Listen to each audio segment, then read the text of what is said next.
Hello, and I am back with some more Imperator Rome. Now we're going to be looking at the tutorial here. Oh God, popped right into the thing. So the first thing it's showing us, we've got this list of objectives down the left-hand side. It's saying to stabilize Rome. Now how you're going to do that is by making sacrifices. You stab a pig. And they assured us that no pigs have been harmed in the development of this game. So that's the thing you're going to be looking at. Some of these blessings, of course, are going to be very important. I believe here in the tutorial they just have us doing the Blessing of Fortuna, National Unrest, I think is what we're going to be doing over and over again. And you can do it more than once. You'll see how when you've clicked on a button here for the objectives that it changes color.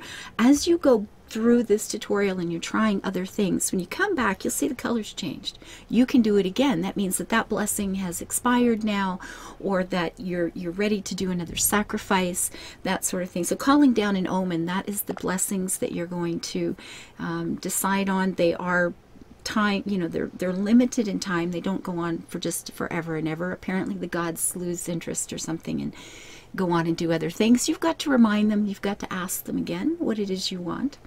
So anyway, while you look at that, some of the other bits that I wanted to talk about in this game, population. You have 4 different kinds of population in the game. You have your citizens, freemen, tribesmen, and slaves, and they do very different things for you. Your citizens are going to be the people who are smart enough to do research. Citizens are the top of the food chain. They're the people up there at the top of the pyramid saying, you know, we've got the power, we've got the intelligence. Maybe it just comes down to having the free time to be able to do things like research. So your technology is going to depend very much on how many citizens you have and what they are doing for you. And you do your commerce income to some extent, you know, your income is going to depend on citizens. Your freemen are your manpower. These are the people you're going to be drafting for your armies. You're going to be putting out in ships to go row their way to fame and glory. So your freemen are all about your manpower. Your tribesmen are, well, they're kind of barbarians. Let's be honest. You know what those people are like. Anyway, they provide a little bit of manpower and taxes, but not near as much as these other members of your population will. And slaves. Slaves are really important because slaves, of course, produce your raw materials and they produce tax income. A lot of your income, perhaps even most of it, is based on how many slaves you have. Now, the interesting thing with this game, if you start playing as a tribe of people in the far north, like say Scotland, which I did, you don't have citizens, so your research possibilities are they're not that great. So you can actually promote people up this food chain. Your slaves can become tribesmen, can become freemen, can become citizens. Now, finding that balance, of course, between a good healthy income and actual research happening is one of the things you get to learn playing the game. So it's kind of fun. Now, people don't last forever, of course. They age and die. They're not around for always and always. Now, different leaders, we're looking at some military stuff here. Your leaders can make their own choices. You can send them into a city and say, you know, go siege this place, and they can choose to sack it because that's a manly, awesome thing to do. And the people will like that. They'll go, ooh, wow, that's a rockin' sock'em leader. That's great. So he may decide to go in and make choices that you would not make. And he can grow his own popularity that way. And there were cases, many cases in the game, or in the 2 days that we played the game, where I saw other fellows.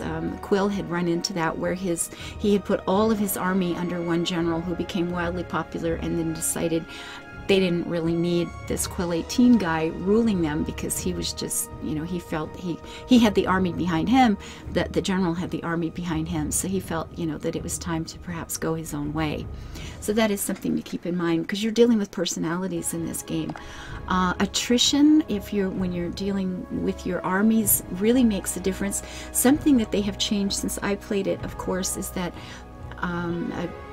attrition is going to matter more or less depending on the kind of units that are making up your army.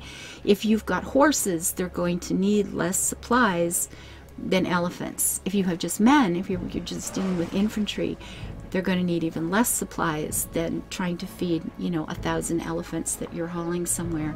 So there's going to be different limits on attrition based on what units you have decided to make up your army.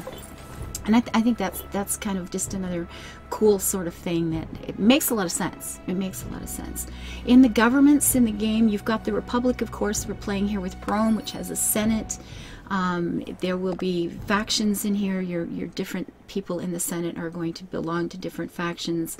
They will have their own popularity. You will have to get permission from your Senate to change laws, to go to war. Excuse me, I feel like I'm losing my voice here. Now you can sometimes override their options, their choices. It can lead to tyranny, which may or may not be a bad thing, depending on what it is you want to actually do.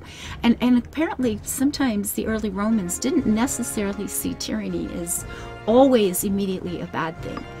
So it gives you options in how you want to play the game. There are monarchies. You can play as a king. The legitimacy is going to play a big point there. That's going to make a difference on what you can do. If you want to go to war, if you want to do things, the higher your legitimacy, the more people believe that you have the right to tell them what to do, then the more success you're going to get when you're trying to do things.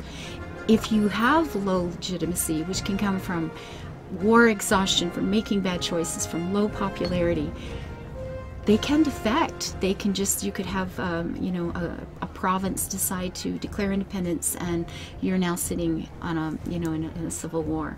And then you do have tribes. These are some of the less developed countries at this particular time in history, and they, you know, again, they will have popular leaders, they will have popular things, but they have their own functions. Excuse me. Now, at the time I played the game, there were cities and provinces. They've added a new layer to that since then. There are now regions. So each region you're going to have has got 7 or 8 different provinces in them, and then each of those provinces can have 10 or more cities in it. 10, 12, I think, is the number they're saying currently. The game is, of course, not ready for release yet. I guess that could change again, but that's where it's sitting at the moment. So you've got those 3 different layers of control over your city. Or over your country. You will have governors that are assigned to various places to take care of things, etc., etc. The powers you're going to be dealing with, which are sort of like your currencies. There is military power. If you hire mercenaries, which I had some issues with. You know, you're paying military power to hire them. You have civic powers that is used for getting inventions, working out trade with other countries, that sort of thing. You have oratory power. That's your charisma. Can you talk people into stuff? Can you get better claims on things? Do you have better relations with other people, you know, passing laws, that sort of thing? And of course, religious power. That's going to help with calling down omens, with getting the gods on your side, with the sacrifices, etc., etc. There is technology. Again, you've got long technology trees which come from your citizens' output, not how much money you're throwing at it. The income comes from taxes. Some factions will actually give you more money. Trade, your minister, marketplaces, etc. You have buildings you can put in your city, and you can build more than one. If you say, well, I really want to go with manpower, I'll just build lots and lots of camps, and you know, that city will be all about recruiting or training, whatever. You have choices with that. Now, one of these, the next objective we're coming up to is to conquer the Sabini. The Sabines, I've been reading a lot about Rome because of this wonderful, wonderful game.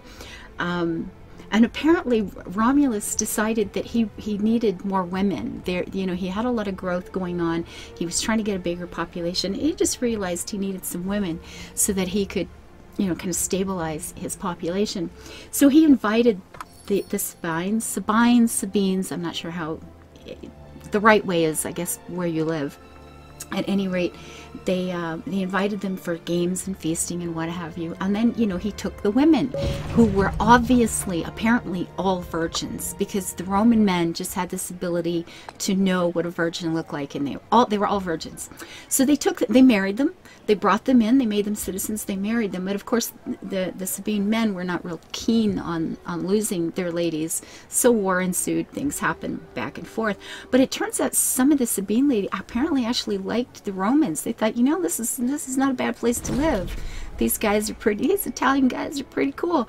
So they actually ran out between the two fighting sides to stop the war and said, no, no, no. And most of them just decided to stay.